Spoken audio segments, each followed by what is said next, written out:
Hello and welcome to online एडा for study bad for learning. दोस्तों स्वागत है आप सभी का ऑनलाइन एडा फॉर स्टडी यूट्यूब चैनल में। इस वीडियो में हम बात करने वाले हैं कई बड़ी और लेटेस्ट अपडेट के बारे में, तो जल्दी से कर दो वीडियो को लाइक और साथ ही शेयर, चैनल को सब्सक्राइब करके बेल आइकन को दबा लो, क्योंकि रियल ऑथेंटिक जानकारियों की नोटिफिकेशन आपको तभी मिलेंगे जब आप बेल आइकन दबाएंगे। तो चलिए दोस्तों वीडियो शुरू करते हैं। शुरुआत करेंगे सबसे पहली अपडेट के साथ।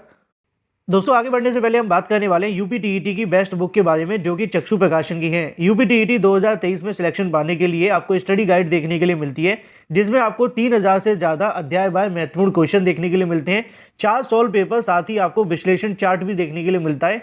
यूपी टीईटी के नए पाठ्यक्रम पर आधारित आपको पुस्तक देखने के लिए मिलती है संपूर्ण थ्योरी के साथ। इसमें आपको प्रीवियस ईयर क्वेश्चन के साथ साथ मोस्ट एक्सपेक्टेड क्वेश्चन भी देखने के लिए मिलते हैं, जिससे कि आपकी जो तैयारी हो वो बेस्ट हो। सभी क्वेश्चन की आपको डिटेल में उत्तरमाला देखने के लिए मिलती है। सटीक उत्तरमाला के साथ साथ आप सभी को यहाँ पे देखने के लिए मिलते हैं व्याख्यात्मक उत्तर, जिससे कि आपने जो भी पढ़ा हुआ वो आपको डिटेल में याद भी रहे।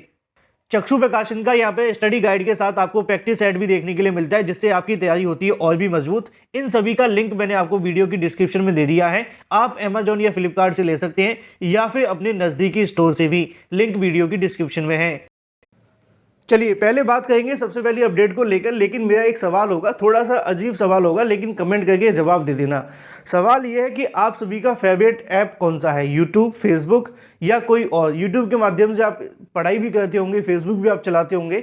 अब आपके सामने एक कंडीशन रख दी जाए कि ये जो आपका ऐप है वो आपकी माता पिता की परमिशन के बिना नहीं चलेगा, तो कैसा लगेगा, कमेंट करके बताइएगा। नियम अच्छा है, इसके फ़ायदे भी हैं, मैं आपको आगे चल के बताता हूँ। तो दोस्तों यहाँ पे आप सभी को देखने के लिए मिलेगा कि माता पिता की मर्जी से चला पाएंगे फेसबुक, मतलब माता पिता की मर्जी नहीं होगी तो फेसबुक नहीं चला सकते। असल में ये जो आप सभी को देखने के लिए मिला है वो अमेरिका का यूटा पहला एक ऐसा राज्य बन गया है जहाँ बच्चों को social media app Facebook, Instagram आदि को चलाने के लिए माता पिता की इजाज़त लेनी होगी। दरअसल आजकल के बच्चे बड़ी आसानी से सोशल मीडिया अपना अकाउंट बना लेते हैं और उनकी जो असल उम्र होती है 12 साल है, मगर वो 18 या 19 या 20 जो भी करके यहाँ बढ़ा लेते हैं। जिनकी बड़ी हुई होती है वो कम करके लिख लेते हैं, है ना, उसी के संबंध में। लेकिन इस तरीके की बहुत सारी समस्याएं सामने आने लगी हैं, और सबसे बड़ी प्रॉब्लम ये है सोशल मीडिया के चलते जो छोटे छोटे बच्चे होते हैं उनके ऊपर गलत असर पड़ता है, क्योंकि फेसबुक एक ओपन प्लेटफॉर्म है। यहाँ पे यूट्यूब से ज़्यादा कहीं ना कहीं गलत चीज़ें वहाँ पे देखने के लिए मिलती है। यूट्यूब पे तो आपको इन्फॉर्मेशन मिलती है, बहुत सारी अच्छी अच्छी चीज़ें मिलती हैं, लेकिन फेसबुक के अंदर बहुत सारी ऐसी चीज़ें जो कि 12 या 13 साल के बच्चों तक नहीं पहुँचनी चाहिए, लेकिन बावजूद इसके पहुँच जाती हैं, उससे उन पर बहुत बड़ा असर डालती हैं। तो इसलिए कहीं ना कहीं इस प्रकार की परमिशन की यहाँ पर आवश्यकता पड़ी। तो अमेरिका की अगर बात की, यूटा एक पहला ऐसा राज्य बन गया है जहाँ पर अगर आपको फेसबुक या सोशल मीडिया ऐप्स चलाने हैं तो उसके लिए आपके माता पिता की परमिशन आवश्यक है। क्या ये प्रदेश या फिर पूरे देश के अंदर भारत में भी लागू होना चाहिए, कमेंट करके बताइए। हम बात कर लेते हैं अपनी अगली अपडेट के बारे में, जो कि संबंधित है यूपी टीईटी 2023 के नोटिफिकेशन के बारे में।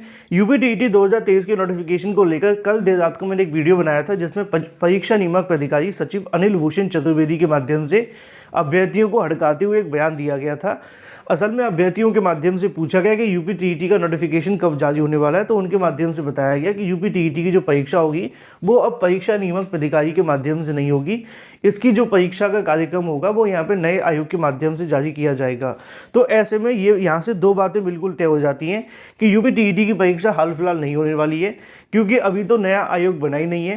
पहले नया आयोग बनेगा, फिर उसके माध्यम से परीक्षा का कार्यक्रम जारी होगा, फिर जाकर परीक्षा आपकी होगी। निश्चित तौर पे इसमें कम से कम 3 से 4 महीने का समय लग सकता है, क्योंकि आयोग को जमीनी स्तर पे आने के लिए 1 या 1.5 या 2 महीने का समय चाहिए।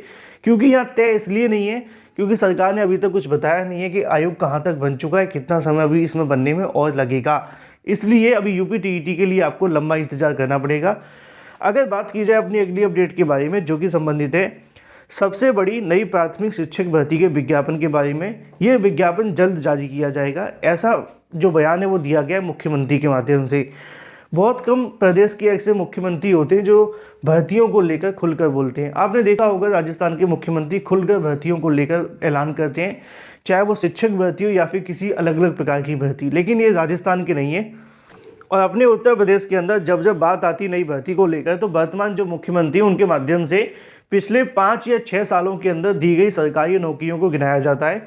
समय समय पर उनको मौका मिलता है, तभी वो कहीं ना कहीं उन भर्तियों को लेकर ऐलान करते हुए दिखाई देते हैं कि हमारी सरकार के माध्यम से पिछले 5 या 6 सालों के अंदर इतनी भर्तियां देखने के लिए मिली और इतनी सरकारी नौकरियां दे दी गई। लेकिन कुछ राज्य ऐसे भी हैं जहां पर पुरानी भर्तियों को छोड़कर नई भर्तियों को लेकर जो ऐलान है वो किए जाते हैं और युवाओं को कहीं ना कहीं इससे अच्छी चीज़ देखने के लिए क्या ही मिल सकती है।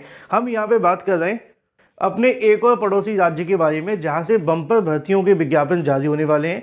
वहां के मुख्यमंत्री, उप मुख्यमंत्री या फिर कोई भी मंत्री हो, वो सिर्फ बात करते हैं तो भर्तियों को लेकर, आने वाली भर्तियों के बारे में। ये आज ही का समाचार पत्र आपको देखने के लिए मिलेगा जो कि है बिहार से। लिखा हुआ है कि बिहार में बड़े पैमाने पर शिक्षकों की जल्द जो बहाली है वो देखने के लिए मिलेगी, ऐसा कहना नीतीश कुमार का। नीतीश कुमार बिहार के मुख्यमंत्री, नीचे लिखा हुआ है कि रविवार को कहा कि राज्य में बड़े पैमाने पर शिक्षकों की बहाली देखने के लिए मिलेगी। आपकी जानकारी के लिए बता दूं कि यहाँ पे कितने पदों पर भर्ती होने वाली है। लगभग 3 लाख पदों पर भर्ती आपको देखने के लिए मिलेगी बिहार के अंदर। 3 लाख पदों पर जो भर्ती होगी, इस भर्ती के अंदर टीजीटी पीजीटी के भी पद होंगे, प्राइमरी के भी पद होंगे, इसके अलावा और भी अलग अलग जो विभाग होते हैं जैसे कि प्रधानाचार्य वगैरह के, उनके भी पद देखने के लिए मिलेंगे। जूनियर शिक्षकों की भी भर्ती होगी। कुल मिला जुलाकर अगर बात की जाए कितने पदों पर भर्ती होने वाली है, तो बिहार के अंदर लगभग 3 लाख से अधिक पदों पर शिक्षकों की जो भर्ती का विज्ञापन है वो जारी किया जाएगा, जिसके संबंध में कल भी उनके माध्यम से कहा गया। उन्होंने कहा कि अगर बात की जाए अनुसूचित जाति जनजाति, जो बच्चे पहले से स्कूल नहीं जा पाते थे, उन्हें स्कूल पहुँचाया गया है।